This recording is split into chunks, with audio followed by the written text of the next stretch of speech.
it together. You will find the text here on the right-hand side. You do line after line. Ke badayo daya gora chande haratika sohova.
Varana Ujvala.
Hare Krishna, Krishna Krishna, Hare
our obeisances to the Lordships by bowing down, or if you cannot bow down so well, then please fold your hands and you can say Ki Jai. Jai Om Vishnu Paramahamsa Parivakacharya Asata Shishimati's Divine Grace A.C. Bhaktivedanta Swami Srila Prabhupada Ki Anantakoti Vaishnava Vinda Ki Namacharya Srila Haridas Thakur Ki Prem Sakho Shri Krishna Chaitanya Prabhu Nityananda Shri Advaita Gadadhara Shri Vasudhiri Gaura Bhaktivedanta Ki Jai Shri Shri Radha Krishna Gopa Gopinath Chamakunda Radha Kunda Giri Govardhan Ki Shri Vrindavan Dham Ki Jai Navarit Mayapur Dham Ki Jai Jagannath Puri Dham Ki Jai Bhaktivedanta Manor Dham Ki Jai Ganga Mai Ki Jai Yamuna Mai Ki Jai Tulasi Devi Ki Jai Vrinda Devi Ki Jai Bhaktivedanta Devi Ki Jai Samaveda Bhaktivedanta Ki Jai. All glories to Assembled devotees, Hare Krishna. All glories to Assembled devotees, Hare Krishna. All glories to Assembled devotees, Hare Krishna. All glories to Sri Guru and Sri Gauranga. All glories to Sri Prabhupada.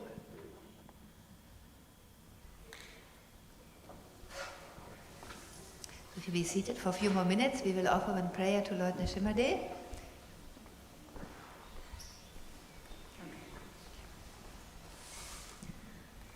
Namaste Narasimhaya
Sri Narasimha Bhagavan ki jai, Prahlad Maharaj ki jai, Srila Prabhupada ki jai.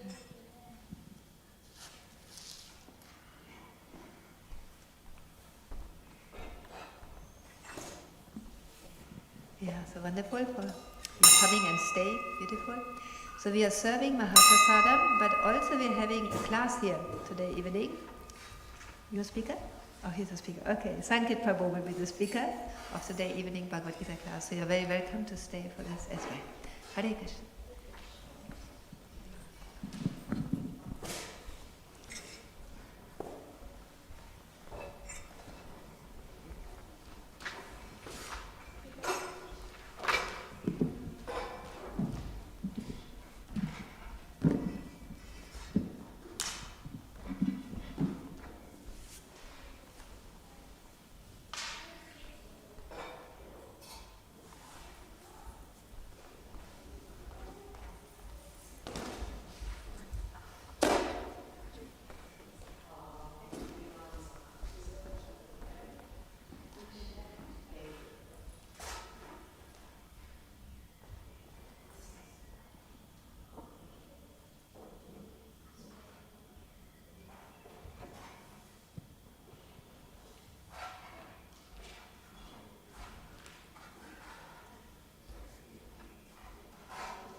Krishnam Vasudevosmi Pandavanam Dhananjaya Muninamapyaham Vyasa Kavinam Ushana Kavihi Vrishinam Vasudevosmi Pandavanam Dhananjaya Muninamapyaham Vyasa Kavinam Ushana Kavihi. If anyone else would like to recite. Shinam Vasudevosmi Pandavanam Dhananjaya Muninam Apyaham Vyasa Kavinam Ushana Kavihi Rishinam Vasudevosmi Pandavanam Dhananjaya Ninamapyam Vyasa Kavinam Ushana Kavihi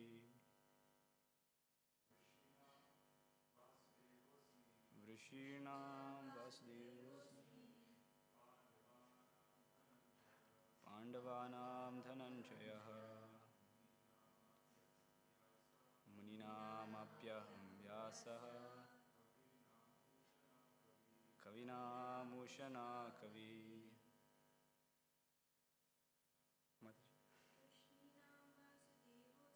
Vrishinam Vasudevosmi Pandavanam Dhananjaya Muninam Apyaham Vyasa Kavinam Ushana Kavihi.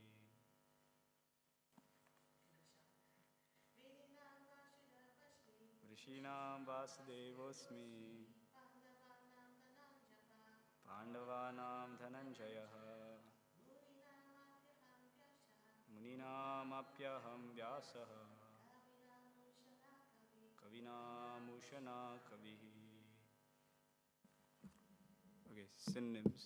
Vrishninam, of the descendants of Vrishni. Vasudevaha, Krishna in Dwarka. Asmi, I am. Pandavanam, of the Pandavas. Dhananjaya, Arjun. Muninam, of the sages. Api, also. Aham, I am. Vyasaha, Vyas, the compiler of all Vedic literature. Kavinam, of all great thinkers.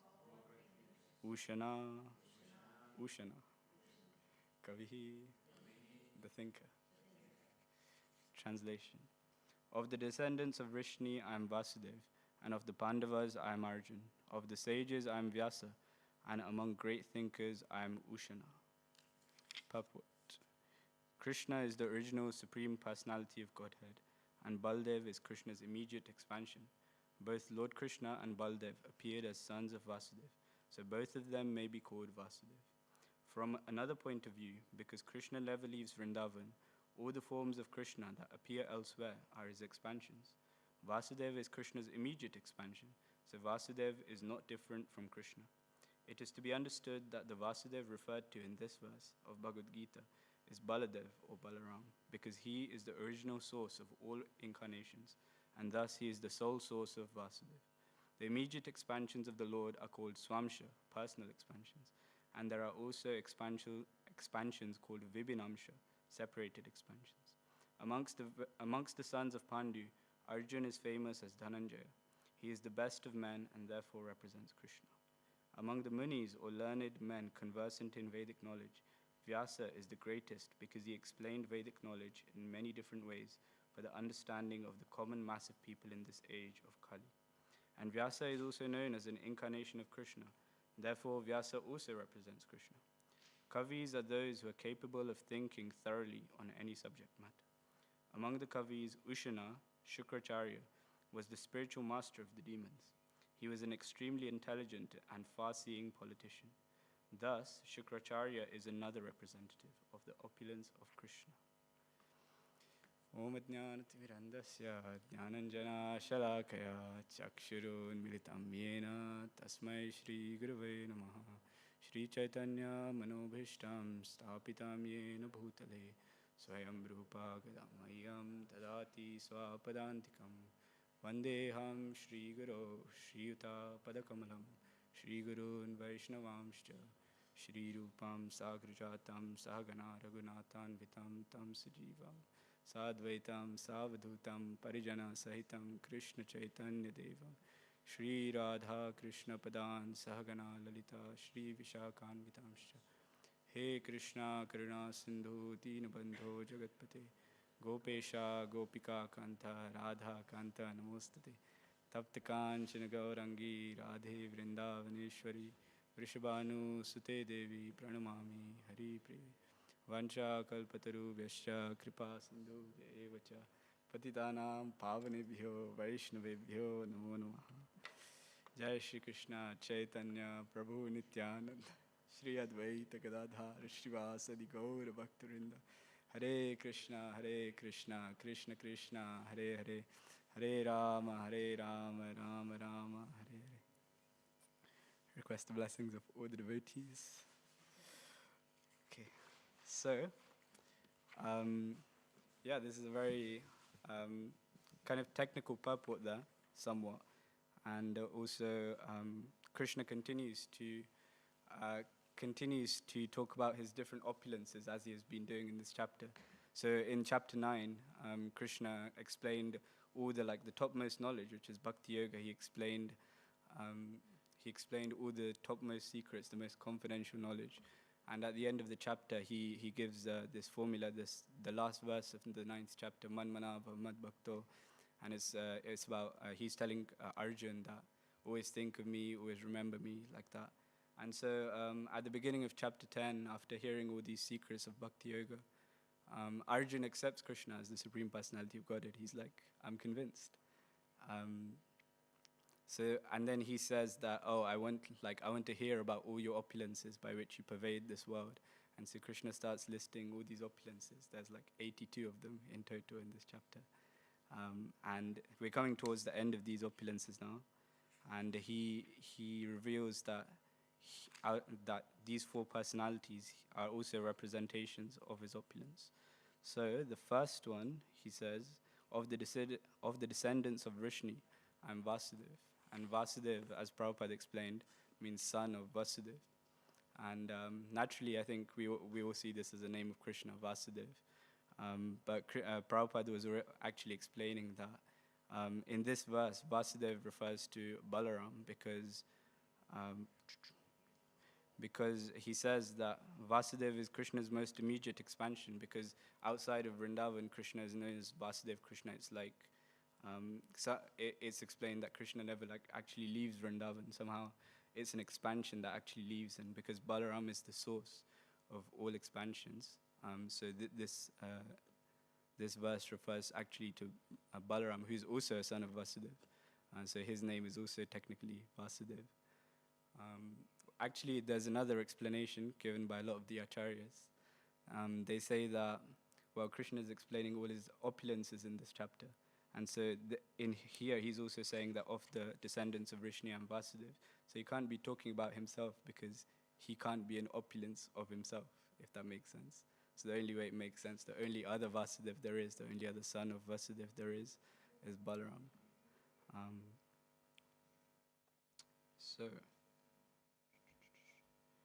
And just maybe, thank you. And just a little background on Balaram. So Balaram is the older brother of Krishna. So he actually, he appeared in Devaki's womb before Krishna. He's older than Krishna. And while Devaki and her husband Vasudeva were under house arrest by Kamsa, Devaki's brother, Balaram was actually transferred to the womb of Rohini because naturally he wasn't safe while Kamsa had them under arrest. And so then he grew up in Vrindavan and in the house of Nanda Maharaj, and then obviously Krishna came very soon. And so they grew up together in Vrindavan. And Bala actually means strength. He's like the source of all spiritual strength, spiritual power. And Ram comes from the word Raman, which is like the highest bliss. So Balaram is like the original guru. He gives us access. He gives us he has the spiritual power which gives us access to the highest bliss, the highest goal.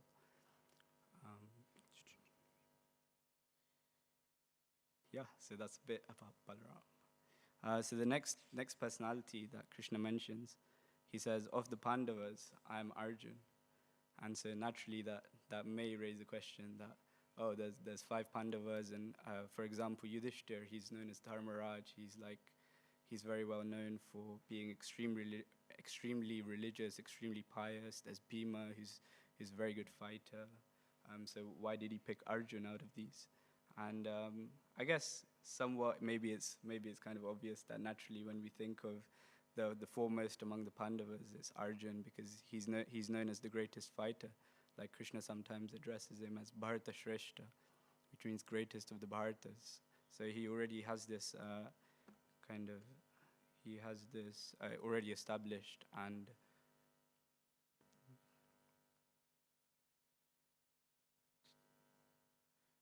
also in general he's also addressed as the best amongst men. Like he already has this status of being very elevated. And on top of this, we can also see in the Bhagavad Gita, Krishna addresses Arjuna as my dear devotee, like out of all the qualities we can have, like being a devotee of Krishna is like the main good quality, right? And he also addresses Arjuna as my very dear friend, because you are my very dear friend. He says this multiple times.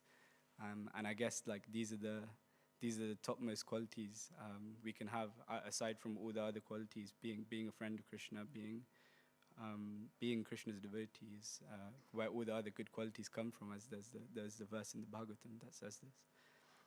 So that's a few reasons why perhaps why Arjun represents the opulence of Krishna. And of course, there's also the fact that Arjun is surrendered. Like at the beginning of the Bhagavad Gita, chapter 2, it's like Karpanya Dosha. Like he just surrenders. I'm your disciple, and please instruct me. Whereas, for example, Yudhishthir, he's known for being very pious, being Dharmaraj, but he isn't as known as Arjun for being like very devoted to Krishna. Like he listens to Krishna, but sometimes like there's a hesitation. There's that example of the pastime with Ashwatthama, where Krishna tells him to lie, to like just give a white lie, because they really want to kill Dronacharya. But Yudhishthir like hesitates because there's Krishna's instruction, but he has this like strong inclination towards dharma, towards righteousness. So I guess that hopefully explains why maybe Krishna chose Arjun. The third personality that Krishna mentions is Vyasadeva. So Prabhupada mentions in the purport that Srila Vyasadeva, he compiled all the Vedic knowledge, and he's also an incarnation of Krishna himself. Now one question that came to me was, among all the sages, why is it Vyasa that represents Krishna? For example, there's so many other sages like Narada, Kapila.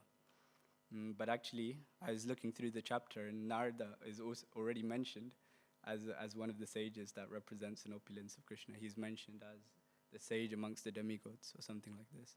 And even Lord Kapila is also mentioned.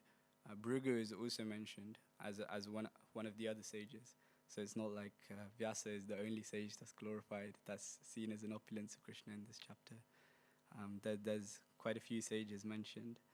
And there's this whole pastime in Bhagavatam, first canto, where Vyasadeva has written all these different literary works. Like he's written the Upanishads, he's written the different itihasas like Mahabharata, Ramayana. He's compiled all of this, but he's still feeling unsatisfied.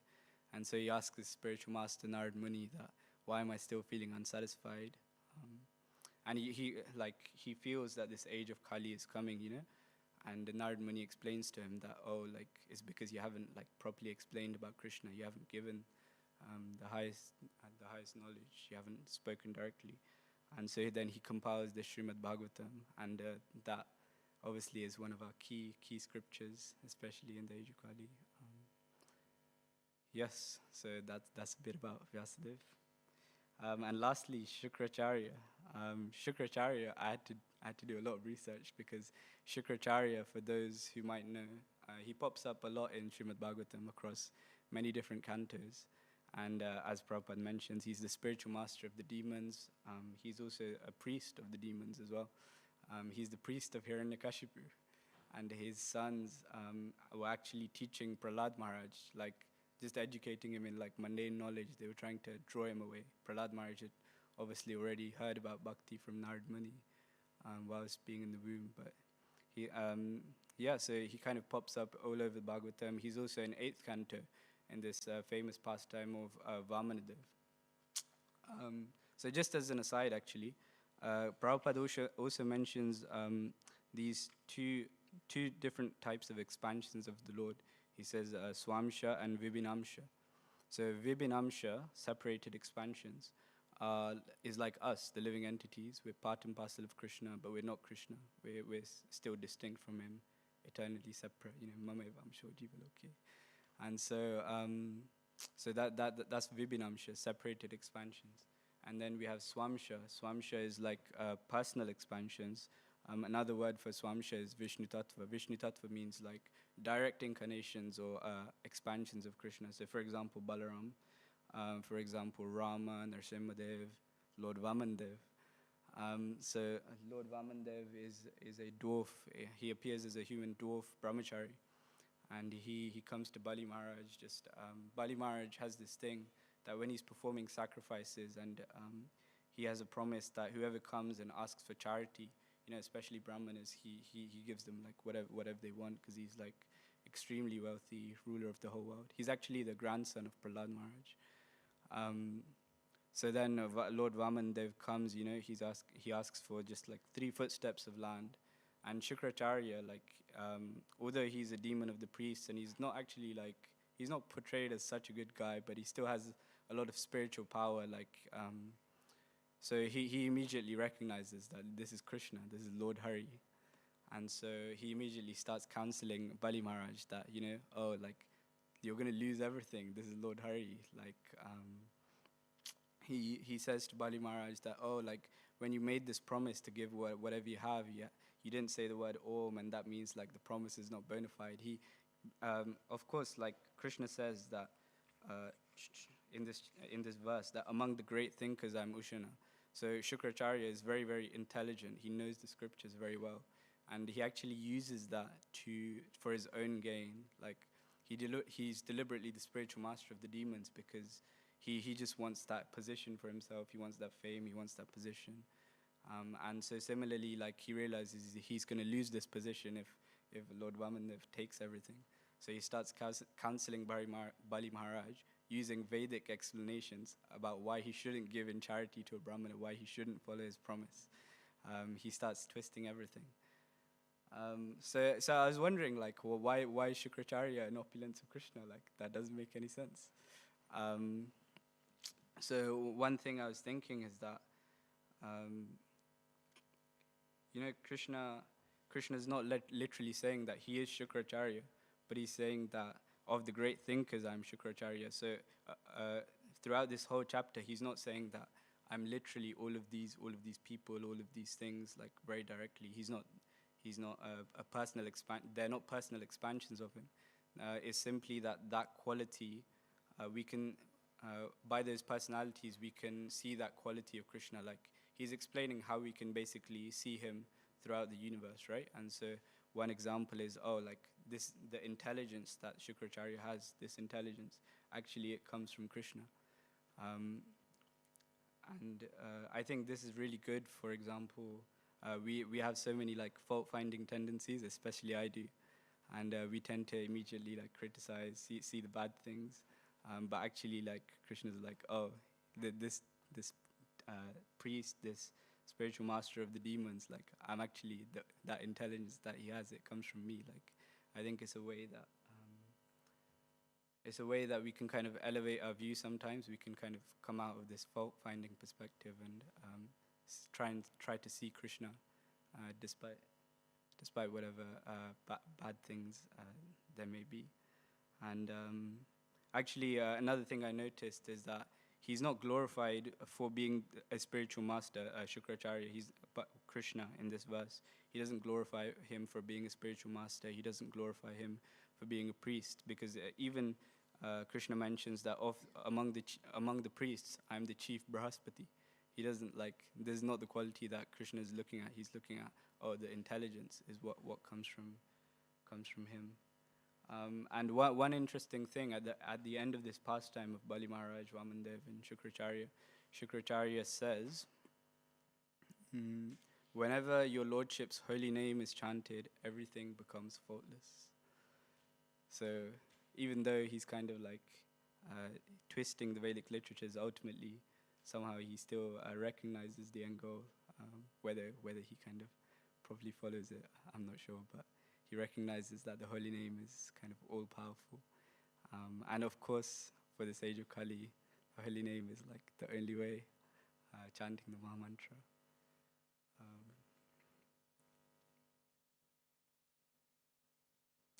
Yes, so that's all I have to say for now. If anyone has any questions or thoughts.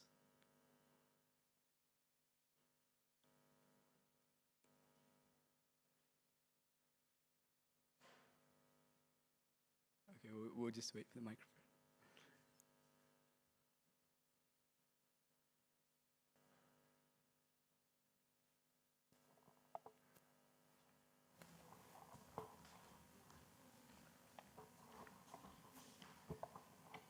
Thank you, Prabhu, for your class.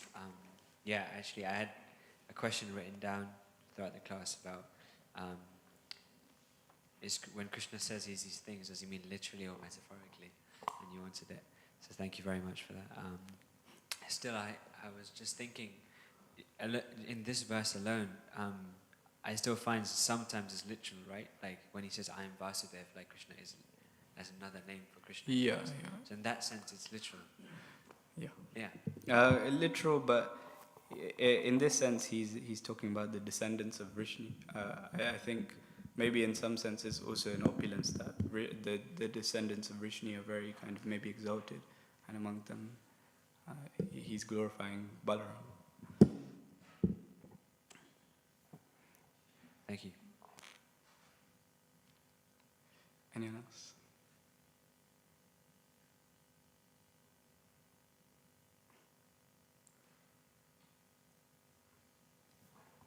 Hare Krishna. Thank you for your class. I wanted to ask about this fault-finding propensity that we have, like how to avoid that. Mm-hmm. How to avoid that? Yeah, how to avoid that fault-finding propensity that we've developed over, I guess, conditionings of many births. But how to avoid that, or how to counteract that fault-finding issue. Yes, good question. Thank you. I guess one thing is what kind of I was saying that maybe we can try and elevate our view, try and see Krishna rather than kind of look at the faults, look at the negatives. I guess another one is maybe like trying to develop gratitude, because I find for me, like if I'm fault finding, then I also try to balance it out and see what I like, see what I'm grateful for, especially if it's faults in a person or something. And that kind of helps balance it out and kind of puts it into context and maybe minimizes my fault finding of maybe at least that particular person, for example, in the future. I can kind of see it in context maybe. I don't know if you had any thoughts. I think that makes sense. I think gratitude, like that's kind of like realizing the good things in others. I think it's a nice way of countering it. Thank you.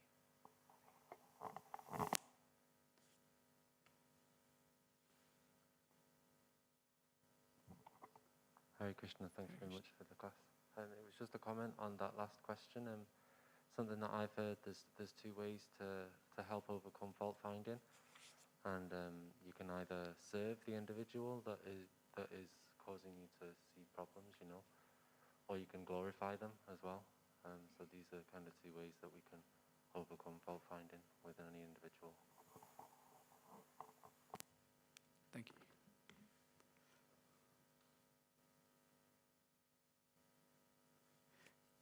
an early night. Srimad Bhagavad Gita ki, Srila Prabhupada ki.